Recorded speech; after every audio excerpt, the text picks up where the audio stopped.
क्या ईरान अगला वेनेजुएला बन सकता है, जहां दंगे हो रहे हैं, महंगाई आसमान छू रही है और चिंगारी भड़क रही है। लेकिन ट्रंप की नीति से ईरान पर क्या असर पड़ेगा और क्या वह अब बर्बाद हो जाएगा वेनेजुएला की तरह? और वो भी वेनेजुएला में जिस प्रकार से हुआ, क्या ईरान में भी वैसे ही होने वाला है? ईरान की अस्थिरता से भारत को क्या फायदा या क्या नुकसान होगा और भारत कैसे ईरान से निपट सकता है? ईरान की अर्थव्यवस्था कैसी चल रही है, कैसे उथल पुथल मची है और विरोध प्रदर्शनों से क्या वैश्विक स्तर पर कोई बड़ा बदलाव आ जाएगा? दोस्तों, अब हम इन सवालों पर गहराई से चर्चा करेंगे और देखेंगे कि कैसे ईरान की स्थिति वेनेजुएला से मिलती जुलती है, लेकिन अलग भी है। खासकर भारत के नजरिए से ईरान की मौजूदा स्थिति को समझने के लिए हमें सबसे पहले उसकी आर्थिक संकट की जड़ों पर नजर डालनी होगी, जहां मुद्रास्फीति और यानी महंगाई की दर 40 से 70% तक पहुंच चुकी है। दोस्तों, रियाल मुद्रा डॉलर के मुकाबले रिकॉर्ड निचले स्तर पर है। दोस्तों, गहराई से देखेंगे, उससे पहले वीडियो को लाइक कीजिए, चैनल को सब्सक्राइब कीजिए एंड साथ ही वीडियो को ज्यादा से ज्यादा पास शेयर भी कीजिए एंड आरएल टीवी इंडिया का सपोर्ट कीजिए। नमस्कार, मैं हूं आपके साथ रंजितार और आप देख रहे हैं आरएल टीवी इंडिया। तो चलिए शुरू करते हैं। दोस्तों, ईरान में महंगाई की बात करें तो 40% से 70% तक पहुंच चुकी है, यानी कि यहां पर रियाल मुद्रा डॉलर के मुकाबले रिकॉर्ड निचले स्तर पर गिर चुकी है।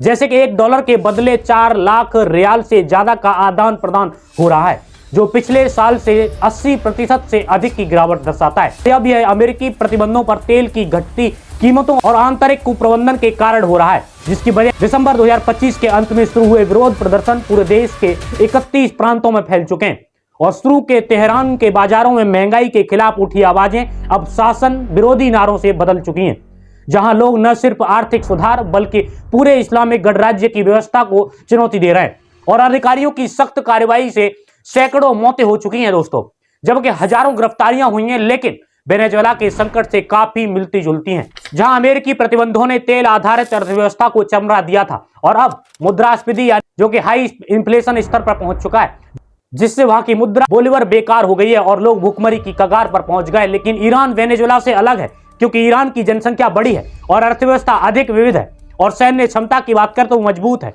फिर भी दोनों देशों में तेल पर निर्भरता, प्रतिबंधों का दबाव और आंतरिक असंतोष की समानता।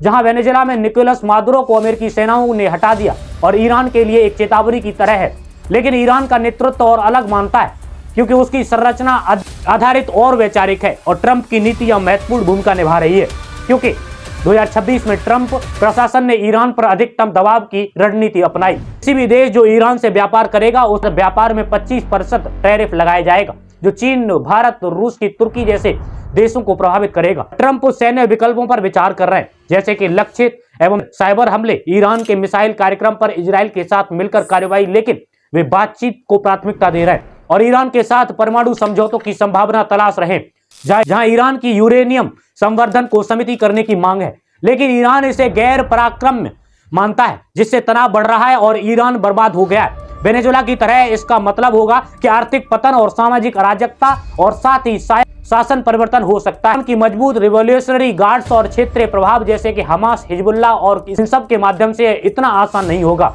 अब भारत के संदर्भ में देखें तो ईरान की अस्थिरता भारत के लिए बड़ा खतरा है, क्योंकि भारत ईरान से 1.24 अरब डॉलर का निर्यात करता है और जिससे बासमती चावल, फल, दवाएं और मशीनरी शामिल है और आयात में कच्चा तेल, उर्वरक और साथ ही रसायन आते हैं। लेकिन प्रतिबंधों में अस्थिरता से शिपमेंट अटक गए हैं, जैसे कि पंजाब और हरियाणा के बासमती निर्यातकों के 2000 करोड़ रुपए के कंसाइनमेंट पोर्ट पर फंसे, जिससे मंडी की कीमतें गिर रही हैं और किसानों को नुकसान हो रहा है। वहीं मिलर्स की बात करें तो एक्सपोर्टर्स की वित्तीय स्थिति खराब हो रही है और इसके अलावा चाबहार पोर्ट जो भारत ने विकसित किया वह अफगानिस्तान और मध्य एशिया तक पहुंच का द्वार है और international north south transport corridor जो कि INFTC का हिस्सा है, जो यूरोप तक व्यापार को तेज और सस्ता बनाता है। लेकिन ईरान के अशांति से इसकी कार्य क्षमता प्रभावित हो सकती है और शिपमेंट में देरी और लागत बढ़ सकती है। भारत की क्षेत्रीय प्रभाव कम हो सकता है और साथ ही ईरान में भारतीय प्रवासियों की सुरक्षा खतरे में पड़ सकती है और ऊर्जा आपूर्ति बाधित हो सकती है, क्योंकि ईरान भारत का महत्वपूर्ण तेल आपूर्ति करता रहा है। हालांकि भारत ने विविधीकरण किया, लेकिन फिर कीमतों में उछाल से महंगाई बढ़ सकती है।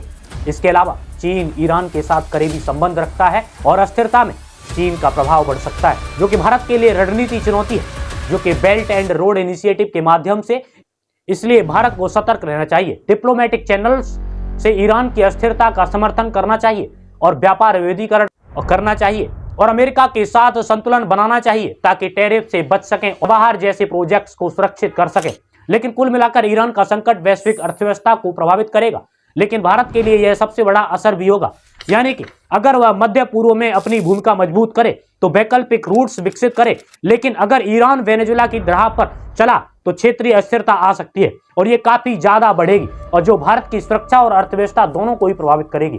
दोस्तों, भारत के लिए सबसे बड़ा खतरा है और इसलिए हमें इन घटनाओं पर नजर रखनी होगी, क्योंकि रणनीतिक रूप से तैयार रहना साथ में जरूरी है, क्योंकि जब तक हम रणनीतिक रूप से तैयार नहीं होंगे तब तक कुछ भी नहीं होने वाला है। दोस्तों, इन सब चीजों को जानने के लिए आपको पता होना चाहिए कि भारत का आयात और निर्यात कितना है इन सभी देशों के साथ, और आयात निर्यात जो है डिपेंड करता है कि आपकी अर्थव्यवस्था, आपकी इकोनॉमी को किस प्रकार से प्रभावित करेगा, और ये अगर कर सकता है तो फिर आगे क्या होगा दोस्तों, ये जानना बहुत जरूरी है। दोस्तों, इसके लिए आप लोग वीडियो को लाइक कीजिए, चैनल को सब्सक्राइब कीजिए एंड साथ ही जल्दी हमारी एक और वीडियो आने वाली है वर्ल्ड वॉर 3 को लेकर। दोस्तों, इस वीडियो को देखने के लिए लिंक पर क्लिक कर सकते हो एंड साथ ही चैनल में जाके आप लोग उस वीडियो को देख सकते हो।